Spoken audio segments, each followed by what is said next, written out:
This is the Leitmotif and Movement podcast, a father and son's journey into the vast worlds of music. I'm your host, Mike Ficklin, and joining me on this epic musical journey is my son, Michael Ficklin. This show is dedicated to the discussion of music and introducing Michael to music from the past and present. We mainly discuss the genres of rock, hard rock, and heavy metal.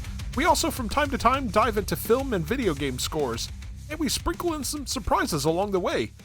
And today, we have one of those surprises. We're kicking off this episode with a very special guest, Freddie, the vocalist of Against I. And that'll be followed by our full breakdown of their new album, Anti-Life. Let's jump right into that conversation. We've got a very special guest with us today. We are honored to have Against I vocalist Freddie with us today to discuss the band's upcoming record, Anti-Life, which is due out on March 13th. Freddie, thank you so much for taking the time to join us. Hey, thank you for having me. It's a pleasure being here. Awesome. So, indulge me for a moment. Take me back to the beginning. What was your entry point with metal, and when was it you heard the call to become a musician? Was there one specific album or concert that flipped the switch for you? Yeah, I mean that's actually a simple one. But if we go really really long back, the first album that I got that got me into metal was Somewhere in Time from Iron Maiden. I think it was from '83, wasn't it? But the one that really made me want to become a vocalist is Pantera's Vulgar Display of Power. Yes. Like when I heard Philip Anselmo, I was like, dude, this is what I want to do. It's like it just blew me away. It had everything from being like heavy and like melodic, and just the vocal range of Philip Anselmo. Holy Totally agree. Was there one particular song off of Vulgar Display that just really set it off for you? yes, Hostile. Yeah, dude. Great It's song, like, man. it is, isn't it? It's just so right in your face. It's like, especially back then in the 90s, it was, yeah, of course there were heavier stuff, but this stuff was like just so good. Like everything from the guitars to the drums and vocals and everything. Yeah, Dime remains one of the greatest guitarists I think I've ever heard in metal, period. Not only from a technical standpoint, but just from the groove standpoint. Yeah, I totally agree. Michael, you want to take the next question? Okay. This is a break. Actually, I'm gonna let you have this one. Not Okay. Yeah, so following you on social media, Freddie, I know that you're also a chef. I suspect that the draw to being a chef is there's a certain sense of artistry to it.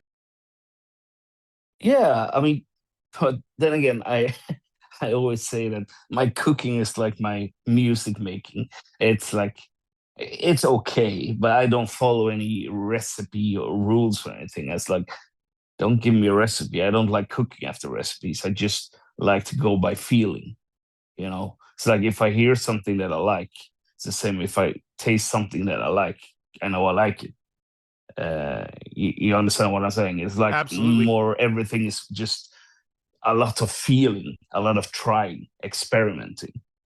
That's the way I do things, both musically and in my normal everyday chef life. And it is a type of artistry, of course, but it's more like a puzzle. You know, you have to take the pieces and try to fit them all together and everything. Do you actually work at a restaurant, Freddie? I don't think I've ever actually seen that, but I see you post food all the time. I do. I actually work at Volvo HQ. It's a lunch restaurant here in Gothenburg, where Okay. where Volvo has its like it's the birthplace of Volvo, pretty much. So it's a normal 6 to 3 o'clock job, no weekends. Very creative. I'm very free to do whatever I feel like doing. So it's nice. It's really good. Helps keeps that artistic vibe flowing when you're ready to get to the music. Yeah, exactly. The only problem is getting up super early, so you're really tired when you get home. So it's time management. You know what I mean? I have to imagine it's kind of like composing a symphony sometimes when you get that dish just right, you know. Yes, exactly. Well, it's sometimes it's easier and sometimes it's harder. It's like with everything. It depends on. I think it's a little bit from day to day, kind of. That makes sense. It's kind of like that with writing music too, right? Sometimes you're just not feeling it. The inspiration isn't there. Yeah, and but sometimes if it takes too long, you gotta force it out a little bit. I know it doesn't sound good when I say that, but trust me on when I feel like I'm stuck, I can just if I just try to force it out a little bit, it usually loosens up. And since I have others to work who works with me, it's easier as well because as long as they get something to work with, I will get something back, and maybe that will inspire me, to create something better. Yeah, so you start kind of working off of each other and kind of inspiring each other. Yeah, yeah, pretty much. Michael, you want to take the next one? As a chef, you have to be precise with ingredients. Do you approach songwriting with that same recipe mindset? Both yes and no. I wouldn't say like cooking food is not always so precise. It's just that you need a know-how of what to combine. Like it's the same with music. If you have a good that's what I'm looking for, grasp of what you're gonna make, then you know where to start. But you can never add too much in the beginning because you can't take away things afterwards. It's better to, you know, start with a good base and then just slowly adding things until you get the perfect balance. That's pretty much how I see it, anyways. So when you're actually sitting down to write music, then are you taking like a more add more now and we can peel back later, as opposite to creating a recipe? Um, Sometimes yes, but most of the time I try to scale back a little bit. So I might not, I might go with the thing is that the drums I make and the drums that gets is on the finished product. It's a totally different beast because usually Anders don't get to hear the drums. It's just for me and for Matthias to be able to, have something to work on. But either way, what I was gonna say is that like I can always sometimes add orchestral parts and then I maybe add too much. So yeah, of course I can take out some things after guitar and bass and everything is on there. But usually I start it a little bit safer, add something just for like a placement holder, and then I can add things afterwards. Yeah, that makes sense. So you program some drums just so you have some rhythm to work with, and then let Anders do his thing when it's time for him to add his own pieces to it. Yeah, exactly. That makes sense. Well, since we're talking about the recipe for your music, let's look at the new dish you've prepared. Anti Life is coming out on March 13th. The title itself is pretty heavy. What was the headspace you were in when you started writing this specific collection of songs? Oh, the thing is that I don't always have the lyrics or like song titles ready. If we go back one album, back to uh, um, Songs for the Dying, everything, all the title tracks was just Roman numerals, and it was such a pain in the ass. It was a great idea up until you get to 11, and then everything starts to get messed up. So now I usually just write a random title for something. But the the headspace I was in, if we're going back to that, is right now we're at a point in time where most of us haven't seen or like not most of us. I'm rephrasing it wrong. What I feel is like we're starting to go towards, if we're not even there, maybe the third world war, Yeah. because you just look at how the world is today. It's dark. It's really dark. It's grim. We have like countries randomly attacking other countries. It's like it's it's pretty bleak, to be honest. And so this album was mostly written about that. It's like we are not pro-life, we are anti-life. That's the way I see it at the moment, and it's pretty scary when you think about it. It's not We're not trying to improve our lives, we are destroying them. Yeah, Not you're not we wrong. specifically, but humanity. You're absolutely not wrong. I'm not sure where the turn took to start taking those steps towards the darkness, but it has been swift, and it's certainly come here over the last decade, especially where Michael and I are. It's uh it's definitely disturbing, and I definitely understand where you're coming from. Yeah, and that's why you can look at the lyrics. They are, I mean, of course, usually I don't write everything like a straight road. But if you read between the lines and what things are about, you can kind of interpret what I'm trying to say, if you know what I mean. Absolutely. In fact, I took some notes based on your lyrics and stuff, and I had a feeling that that's where it was going. So I think I interpreted them correctly.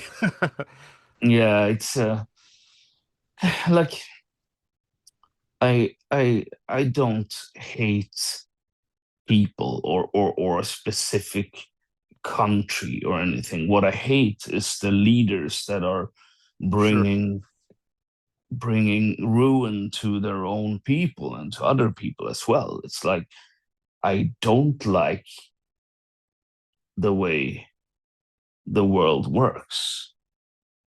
And I mean, yeah, America has been in a lot of like bad lights, or how you say it.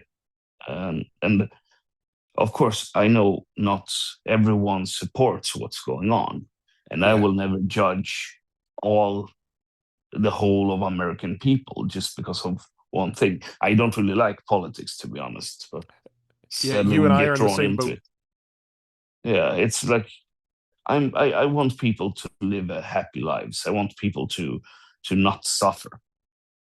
But if I write happy songs, how metal would that be? Heavy metal guys doing non-metal things. Exactly. It's just that this darkness that we have inside of us, it's a perfect catalyst to get the feelings out without being violent or anything. It's just, you have all this pent up anger. Like, what the hell are we doing? So it's perfect to get it out. Absolutely. So, writing and performing music with themes this dark and bleak requires a lot of emotional output. Do you find that getting it out on the record acts as a release for you, or does dwelling in that anti life headspace for the duration of a recording session leave a mark on you?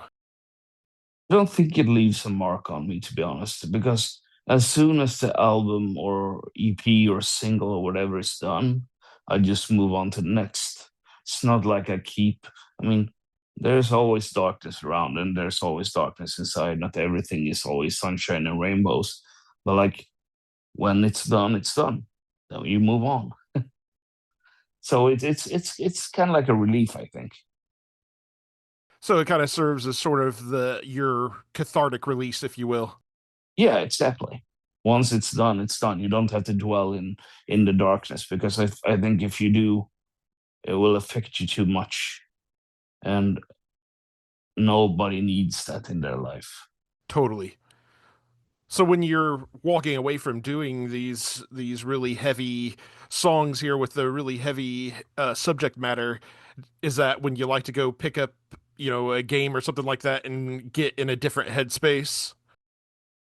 I don't really think that way, to be honest. I do pretty much whatever I feel like doing. If I feel like gaming one day and then do some music, I do that, or vice versa, or watch something on YouTube or whatever. It's like I don't have a specific way I need to do things. It's just random, pretty much.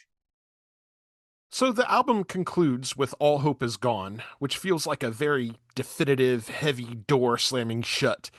When you were sequencing the record, did you always know that this song was going to be the final destination, or did the record become more pessimistic as you wrote it? It's funny you mentioned that song, and I had already forgotten that it's the last song, but it was actually it was actually the first single that we released from the album. It wasn't even supposed to be on the album until Matthias said to me, we should add that song as well. And I was like, okay. And then I don't remember if we said if we're gonna add it as the last song or not, but it ended up there. I like it's a different beast. That's why I was a little bit hesitant to add it on the album, because I think it's very different compared to the other songs on the album, in a way. But maybe it isn't. I don't know. Yeah, I mean, for you to say that, I would have never thought that, because it doesn't, to me, it doesn't feel like an add-on. It definitely feels like the end of the journey, right? It feels like a perfect close to the record, if you will. That's great. Then obviously we did a good job if you feel that way. I think I'm just more skeptic towards my own stuff, even though I think, and everybody and their grandmother will always say that their best work is the newest one that Sure. you put out. But I honestly think that this album blows everything we did before out of the water. Like, I feel like we finally found where we want to be in terms of sound and everything. I was gonna say I definitely have heard the marked growth between your where you started to where you are now and stuff, and I have to agree, the as far as the music itself, the composition of the music itself, it's definitely a huge step forward for you guys. It sounds great. Oh, thank you. That means a lot. I'm really happy that you enjoy it. All right, Freddie. So to finish up, we'd like to do a little segment we call Rapid Fire. We're going to Okay. ask you a series of questions that we don't want you to think too hard about. Just give us the first things that pop in your head. Oh dear. Yeah. Okay, let's go. Okay, so question number one. You're stranded on a desert island with only a portable CD player, infinite batteries, and three CDs. What are the three CDs? Vulgar display of power. Uh, God damn it. What's the name of the newest cattle decapitation? You know? I don't know right off the top of my head. I'd have to think about it for a second. Yeah, it's that one, anyways, and also the latest one by Morse Principum Est, which I also don't remember. Something with death. Awesome. But yeah, those three. Great answer. Uh, does pineapple belong on pizza? I don't really care for it, to be honest, but I also don't judge. Fair enough. So you're starting a supergroup. Who are the three musicians, living or dead, that you want in the group? Oh, that's a hard one. I think Dirk, he was the old drummer in Soilwork.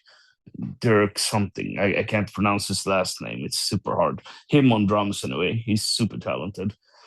Zach Wild on lead guitar. Great choice. Um, bassist, maybe the guy from uh, oh, this is so hard. Can't even remember Mudvayne. The bassist from Mudvayne. I have Mudvayne? no Yeah. idea. He's great. He's got a And great sound. yeah, he does. And then I would like some other technical guitar player. I'm gonna leave that. I have no idea. I don't know a lot of the names of the musicians that are in various groups, to be honest. That's okay. We definitely picked up the vibe that you were going for, though. Yeah, I love the Zach Wild choice. Great choice. yeah, because he can pull off some really awesome stuff. And I think you could get something melodic and really heavy with him. Totally. All right, last question, Freddie. Yeah. Was Lars right? I don't know about what. I'm gonna say no. Just gonna say no. Was referring specifically to his commentary about how digital music was going to basically be the end of the industry and stuff. So, Yeah, no, I don't agree. There is both good and bad things with being digital. Of course, it has taken away some of the more interesting aspects of music when you could pick up a CD just by looking at the artwork and everything. But yeah. in all honesty, would I be sitting here talking with you guys if the digital music digitally wouldn't have taken off? Probably not. So there's a lot of things to be grateful for, as 100%. well as bad, I guess. Well, Freddie, this has been an absolute blast. Thank you for the peek behind the curtain of Anti-Life. For everyone listening, make sure you head over to Bandcamp to pre-order the record. I will drop the Bandcamp link in our show notes and make sure to share it around social media here. Freddie, do you have anything you would like to plug? Thanks for having me, and I really hope that everyone who's listening will enjoy the new album. And even if you don't buy it, just stream it. It's equally as good. I'm grateful. We are grateful either way. And again, that does drop on March 13th. Freddie, yes, sir. Thanks again for joining us. Thanks so much for letting us pick your brain here. Hey, thank you so much for having me. You're welcome. All right, Michael, did you enjoy that conversation with Freddie? Yes, very much. That was awesome. We're going to have him back on the show. Yes, we will. All right, Michael. Let's get into the new Against I record here. It's titled Anti-Life. It drops on March the 13th. You can purchase the album from their Bandcamp page, tfreco.bandcamp.com, and that link will be in the show notes. You can also stream it once it goes live. The band is a blackened death metal project from Sweden. The band features Freddie on vocals, production, and synths, Anders on drums, and Matthias on guitar and bass. Let's go ahead and get into our track-by-track breakdown. Michael, we kick things off with track number 1. This is In Death's Grip. What do you got on this one? I love that suspension leading into that main guitar riff and drum work. It's amazing. Yeah, that suspense. It's an amazing build-in. Yeah, it is. I also, it just builds in so well into each other. Because we start from, like, ominous noise, like, ambience, into the main guitar riff and drum work, into everything else. You know? Yeah, the intro to this song builds very ominously before breaking into that full metal gear. The band incorporates some atmospherics into the song that lend to that ominous feel. The machine gun drums from Anders are relentless, driving the rhythm of the song. Freddie's growls are dripping with sinister intent. The guitars are blistering and predatory. The sonic onslaught does give way to a more melodic chorus as Freddie delivers the bleak lyrics. Heavy as hell opener. Yes, very heavy. Michael, anything else on In Death's Grip? I love that ending. It goes into that drum, hitting of the drum and strumming of the guitar to end out the song. Into ambience. Yep. All right, Michael, on to track number 2. This is Built to Destroy. What do you got on this? I love how eerie this song opens, like with this song opening, how eerie it is. And Kind of then chilling. it gets into that, like, sinister, like, guitar riff. It's just like full on eerie, and then Freddie's screaming vocals just add on to that. Unsettling Yes. in all the right ways. The opening atmospherics on this song very much remind me of something from a Nine Inch Nails song, specifically from the Downward Spiral era. It's disturbing and unsettling. This gives way to an ominous, sludgy, Black Sabbath-like guitar riff before getting into a more up-tempo sonic assault. There are times when this song takes on an almost Pantera-like groove. There's a viciousness to this song that goes right along with the message of the song. Croona's blood-curdling growls deliver the lyrics that deal with man's warlike nature, using war to set new courses for mankind. It's a bleak observation, but all too true. Michael, do you have anything else on Built to Destroy? Just a sinister guitar riff. Yeah, it is. Really sinister. In all the right ways. Mm-hmm. All right, Michael, we'll move on to track number 3. This is Anti-Life. What do you got on this? Why does this opening remind me of, like, heading into one of the towns in Final Fantasy? Or, like, one of the battle musics. You know? I could see it. And then it's just calm, chill, and then all of a sudden it goes silent, and it's a full metal explosion on your ears. I think that is probably one of the best switch ups that I've seen. You know? You got the calm before the storm, and then you get the storm. You get like the F5 tornado. EMF 5 be going hard. This song delivers one of my favorite moments on the record when it goes into this ethereal breakdown, complete with a background chorus about halfway through the song. The guitar riffs on the song are absolutely vicious. Lyrically, I think Freddie is delivering a warning. Humanity is killing itself and the planet along with it. It's humanity's callousness and propensity for war. It's a similar message to the chilling one that Agent Smith delivers to Morpheus in the film The Matrix, equating humanity to a virus. Michael, do you have anything else on Anti-Life? That is a interesting relate back to. You ever seen The Matrix before? Yes, I have. Okay. Do you agree with what I was saying? I've only seen it once, so like I haven't.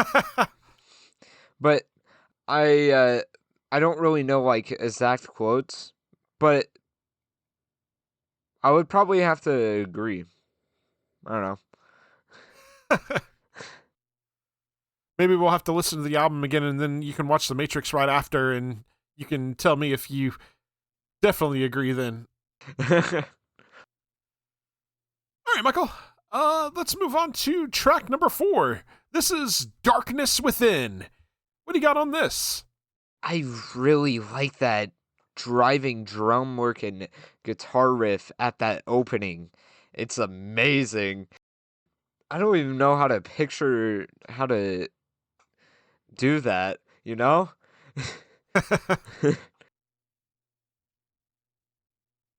Does it make you want to pick up your guitar and play? Yeah.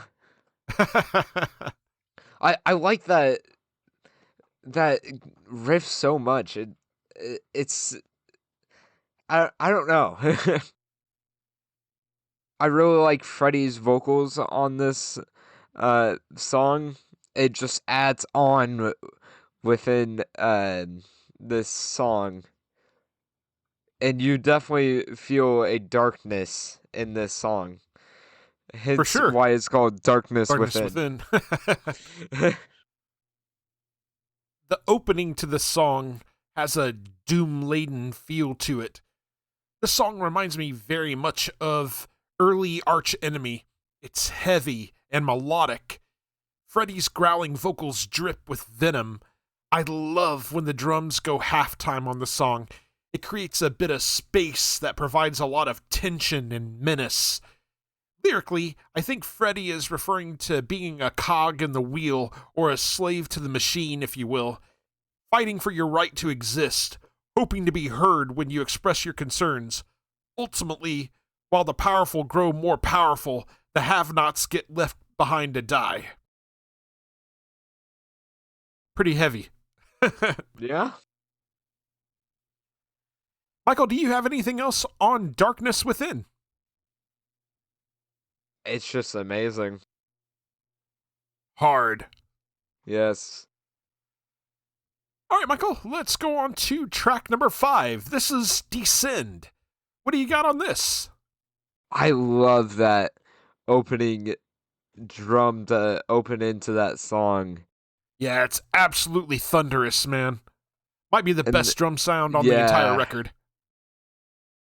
And then you just got that backup riff to add on. And then, of course, our GOAT, Freddie, on vocals. The guitar work goes hard, but does have quite a bit of melody.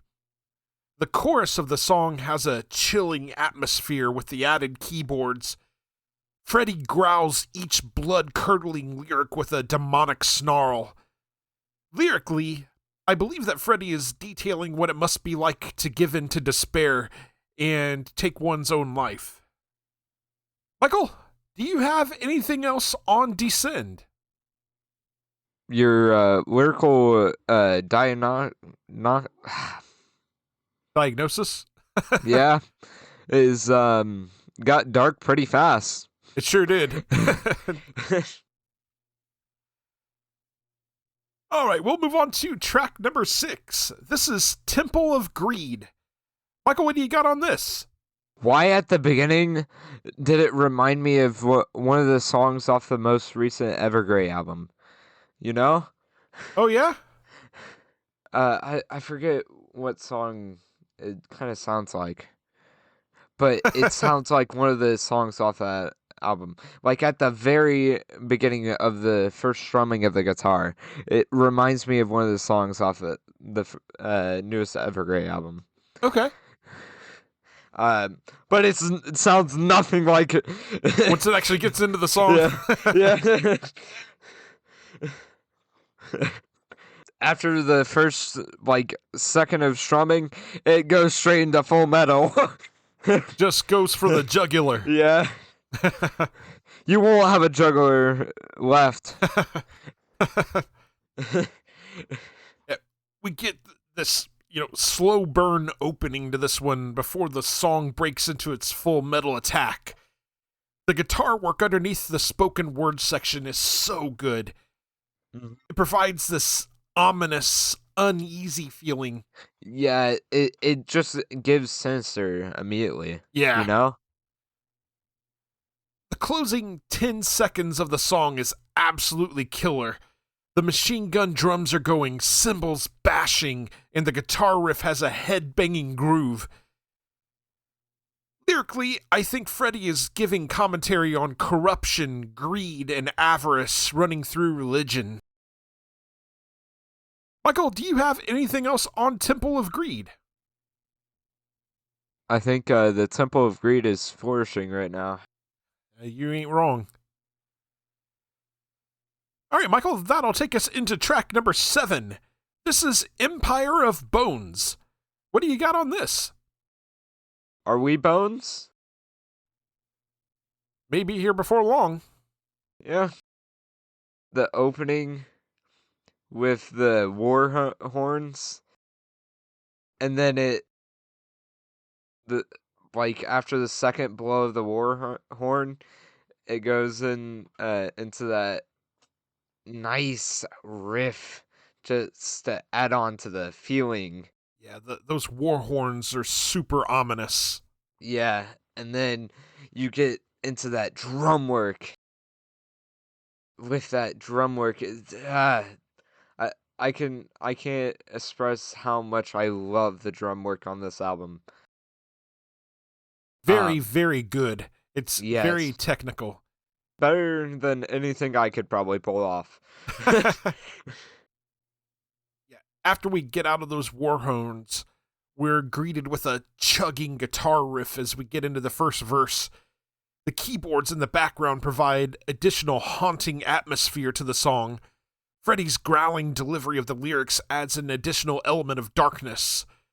The sound of the drums on the song is also killer. Lyrically, I believe this song is about mankind's violent nature and how, in all the time of its existence, it has never changed. We're still fighting wars and killing ourselves, possibly pushing ourselves toward extinction. Yeah, that got dark. Bleak. Yeah. We probably need to put a warning somewhere. You know? Maybe. All right, Michael. It's just made. Oh, go ahead. It's just mainly because of the topic that we need to put a warning. It's just a little bleak. All right, Michael. Anything else on Empire of Bones? I do not. All right. So let's get into track number 8. This is Greed. What do you got on this? Why does this sound like something that would come off of a Pantera album? Yeah, dude. Yep. Even though I've only listened to one Pantera album, it sounds like something that would come off a Pantera album, though. Particularly the start of the song definitely reminds me of something Pantera might have written. It's really nice and aggressive, I feel like, you know? Groovy. Mm-hmm. The screaming vocals just adds on. It's the perfect. It's like finally completing that 5,000 piece puzzle. And you have the last piece. Yeah. For me, as we get into the song proper, I'm reminded of Children of Bodom. There's that dark, theatrical atmosphere that Children of Bodom were known for. It's got that blend of aggression and atmosphere. Lyrically, I think Freddie is giving commentary on the powerful preying upon the weak. The powerful continue to take and amass more wealth while the rest of us suffer. It's almost like a companion piece to Temple of Greed. Michael, do you have anything else on Greed? I do not. All right. So let's move on to track number 9. This is Sacrifice. What do you got on this? This opening, it sounds like heroic and like at the beginning. But like I don't feel like it's heroic at all. The lyrical content. Yeah, I think it kind of reminds me a bit of like a Black Sabbath. It's a very Sabbath-sounding riff. It does sound like Sabbath a lot. And then you get... It's like really happy in a way. But based on the title, I don't feel like it's supposed to be happy.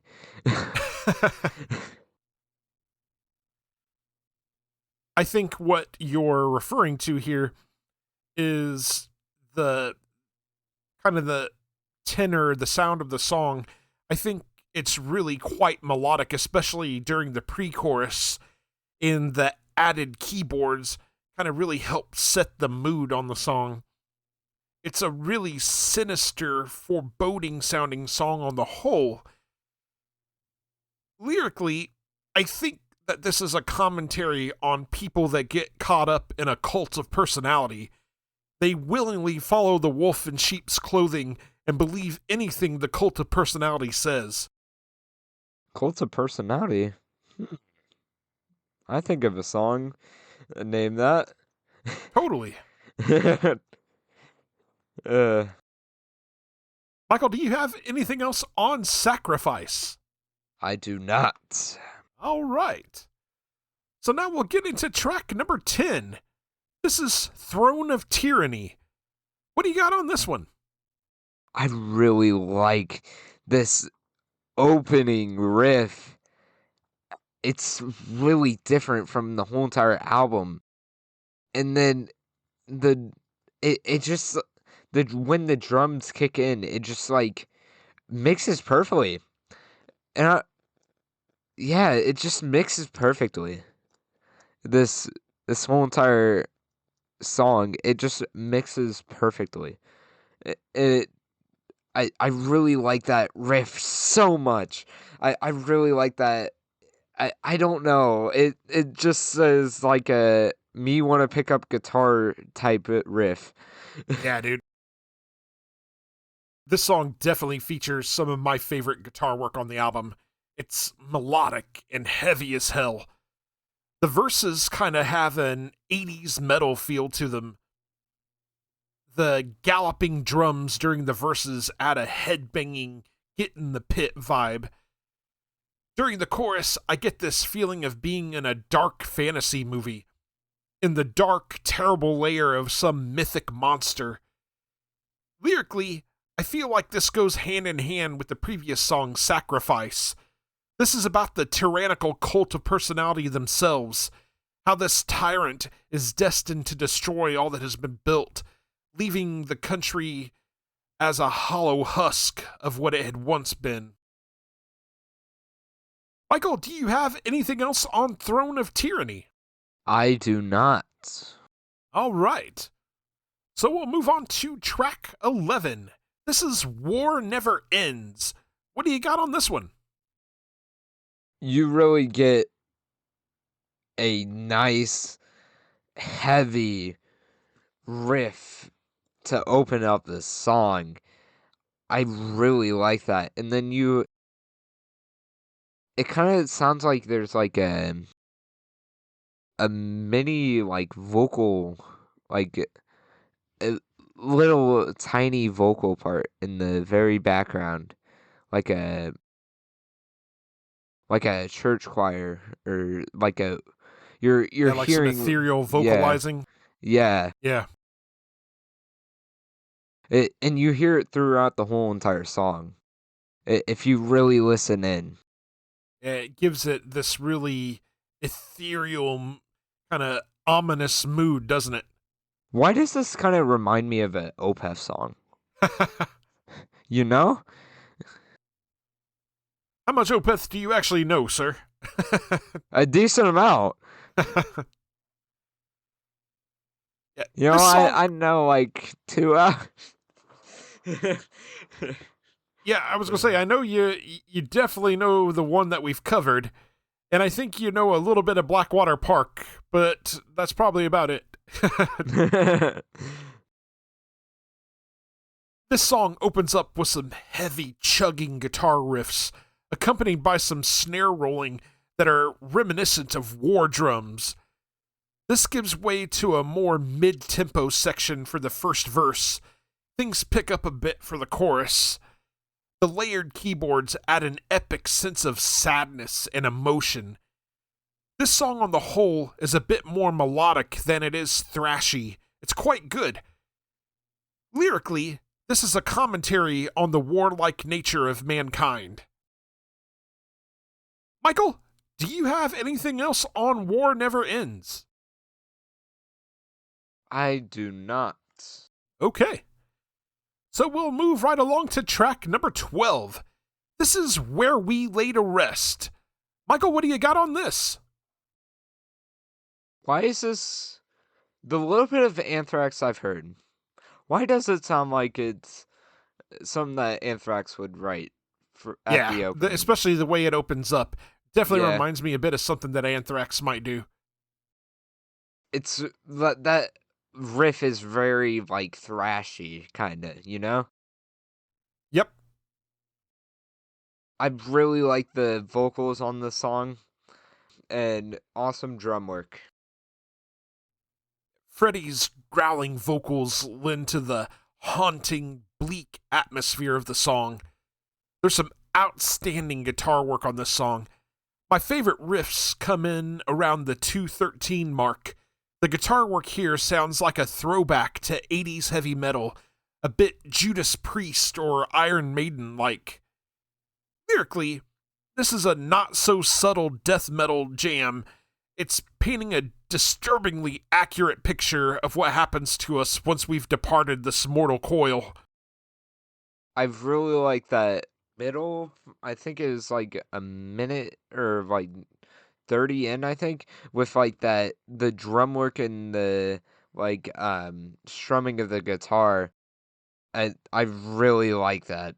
It's really Like that unique. section? Yeah. Yeah. Do you know what section I'm talking about? Probably the same one I was talking about. The starts around the 2:13 mark. I don't know. Maybe. We have very different. We are like 30 seconds between each other. There's the thing. Oh, maybe. I'll have to go back and re-listen to the section you're talking about. Michael, do you have anything else on Where We Lay to Rest? I do not. Okay. So now we'll get into track number 13. This is Symphony for the End. Michael, what do you got on this? This really the opening sounds like a type of tribal type. I don't know.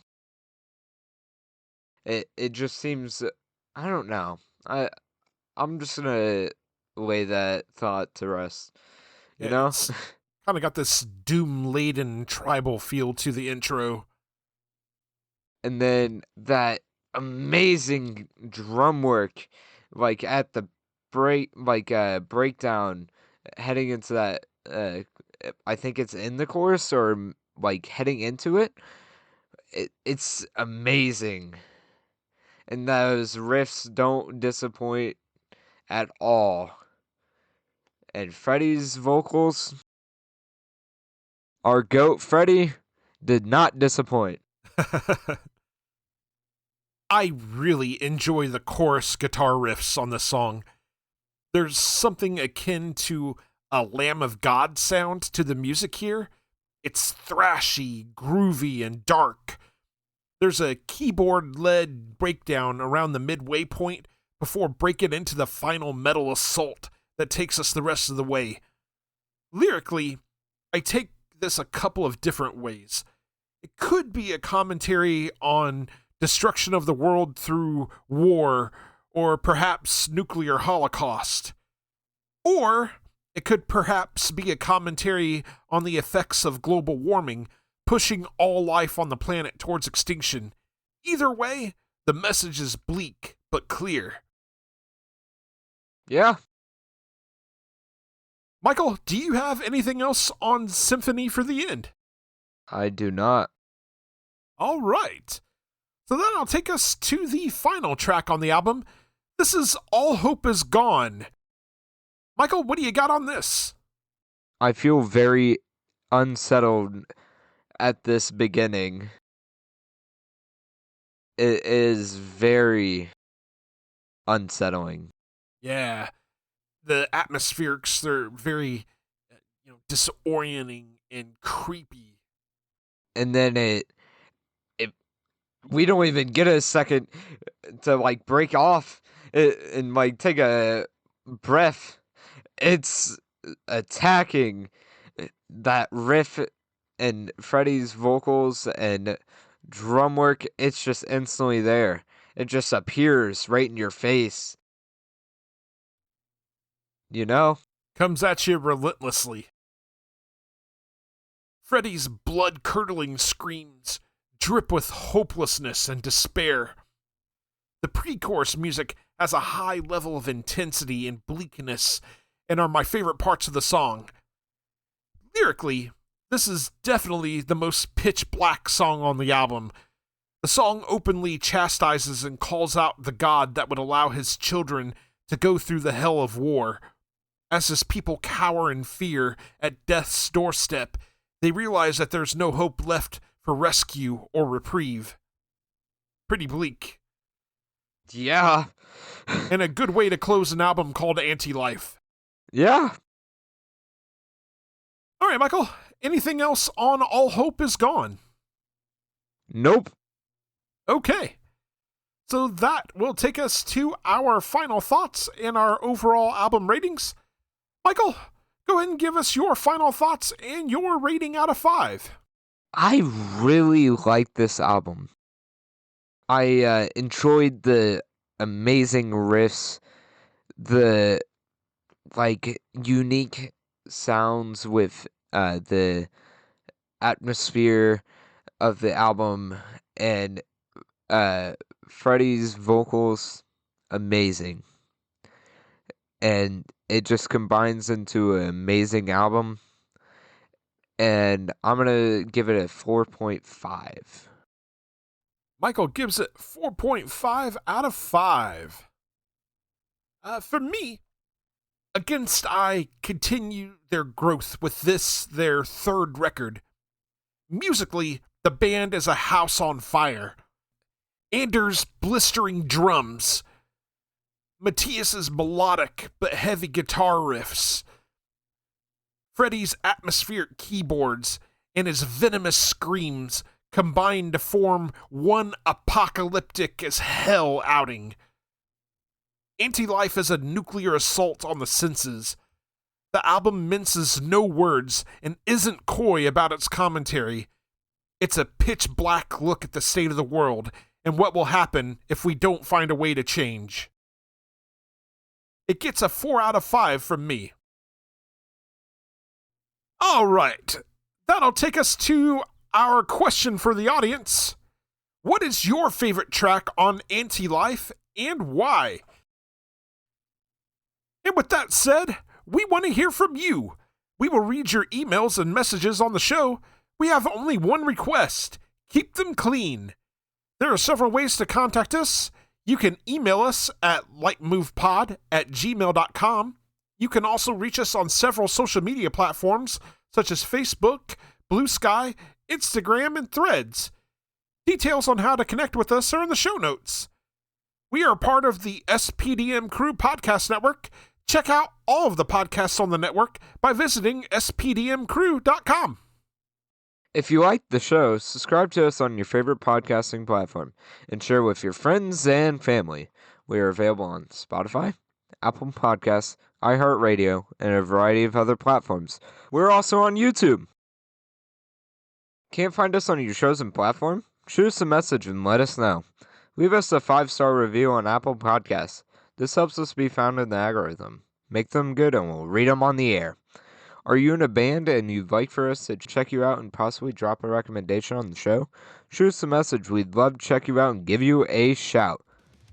We'd like to thank you very much for listening to the Leitmotif and Movement podcast.